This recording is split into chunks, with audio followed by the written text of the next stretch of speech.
Olá, tudo bem? Nós estamos dando continuidade à leitura do livro O Cavaleiro Preso na Armadura. Meu nome é Ivana Gomes e esse é o áudio de número 4. Neste áudio nós iniciamos o capítulo 2. Na floresta de Merlin. Não era uma tarefa fácil encontrar o esperto feiticeiro. Havia muitas florestas onde procurar, mas apenas um Merlin. Então, o pobre cavaleiro cavalgou e cavalgou, dia após dia, noite após noite, tornando-se cada vez mais fraco. Enquanto cavalgava atrás das florestas sozinho, percebeu que desconhecia tantas coisas. Ele sempre se imaginara muito sabido, mas não se sentia nem um pouco sabido tentando sobreviver na floresta. Relutante, admitiu para si mesmo que sequer sabia diferenciar os frutos venenosos dos comestíveis. Por isso, comer era um jogo de roleta russa. Beber não era menos arriscado. O cavaleiro tentou enfiar a cabeça dentro de um córrego, mas seu elmo se encheu de água. Por 2 vezes, quase se afogou. Como se isso já não fosse ruim o bastante, ele estava perdido desde que entrara na floresta. O cavaleiro não sabia distinguir norte de sul ou leste de oeste. Felizmente, seu cavalo sabia. Depois de meses buscando em vão, sentia-se totalmente desanimado. Embora tivesse percorrido muitas léguas, o cavaleiro ainda não havia encontrado Merlin. O que o fazia sentir-se pior era o fato de nem ao menos saber que distância uma légua representava. Certa manhã, acordou sentindo-se sentindo-se mais fraco do que de costume e com uma sensação estranha. Foi nessa manhã que encontrou Merlin. O cavaleiro reconheceu o mago imediatamente. Ele estava sentado debaixo de uma árvore, trajando um longo manto branco. Animais da floresta estavam reunidos à volta dele, e havia pássaros empoleirados sobre seus ombros e braços.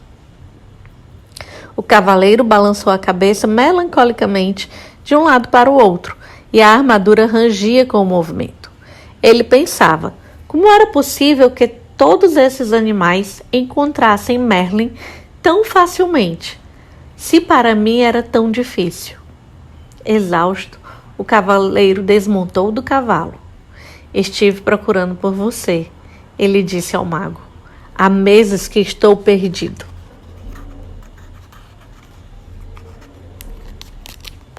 Toda a sua vida, corrigiu o mago, arrancando com os dentes um pedaço de cenoura e repartindo-o com o coelho, que estava mais próximo. O cavaleiro enrijeceu. Não vim de tão longe para ser insultado.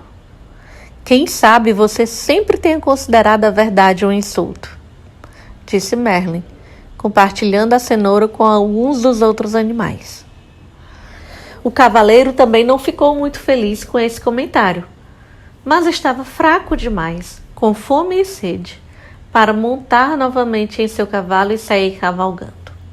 Em vez disso, deixou cair sobre a grama o seu corpo aprisionado em metal. Merlin olhou para ele com compaixão e disse: Você é um grande felizardo. Está fraco demais para fugir. O que quer dizer com isso? Perguntou o cavaleiro. Merlin sorriu em resposta. Uma pessoa não pode fugir e aprender ao mesmo tempo.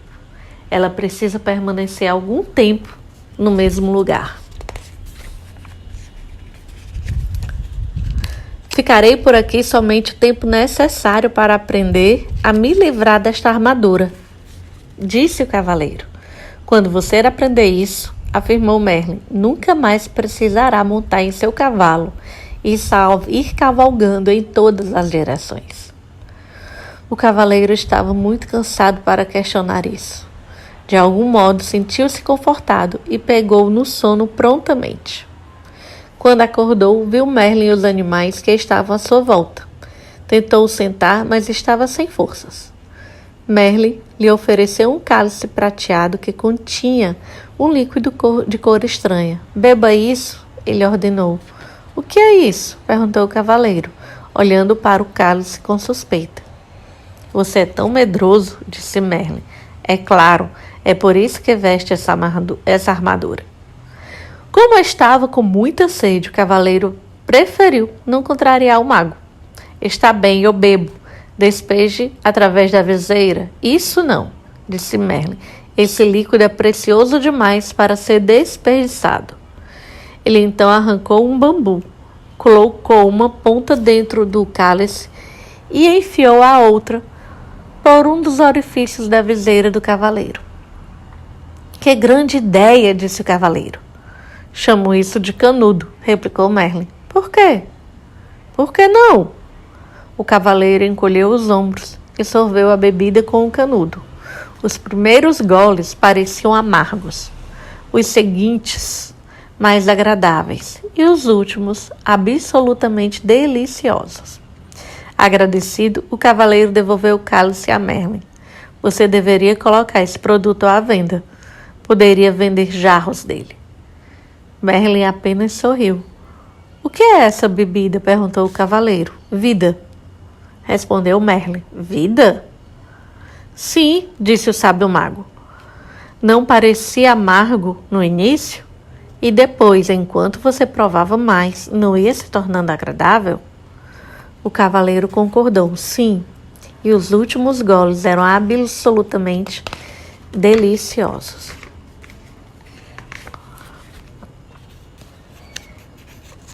Foi quando você começou a aceitar o que estava bebendo. Você quer dizer que a vida é boa quando a aceitamos? Perguntou o cavaleiro. E não é? Replicou Merlin, levantando uma sobrancelha em sinal de divertimento. Você espera que eu aceite toda esta pesada armadura? Hã? Disse Merlin. Você não nasceu com ela. Foi você quem a vestiu. Será que alguma vez já se perguntou o porquê? Por que não? Retorquiu o cavaleiro, irritado. Nessa altura, sua cabeça começava a doer. Ele não estava acostumado a pensar dessa maneira. Você terá condições de pensar melhor quando recuperar suas forças, disse Merlin. Com isso, o mago bateu as mãos e os esquilos, carregando nozes em suas pequenas bocas, enfileiraram-se diante do cavaleiro. Um de cada vez, os esquilos subiram até o ombro dele e, após quebrarem e mascarem as nozes, enfiaram os pedaços pela viseira do cavaleiro. Os coelhos fizeram a mesma coisa com cenouras, e o veado esmagou raízes e frutos para o cavaleiro comer. Claro que esse método de alimentação nunca seria aprovado pelo Departamento de Saúde de nenhum reino. O que mais, porém, um cavaleiro preso em sua armadura e no meio da floresta poderia fazer? Os animais alimentavam o cavaleiro regularmente, e Merlin lhe dava largas taças de vida para beber através do canudo. Lentamente o cavaleiro foi recuperando as forças e suas esperanças começaram a se renovar.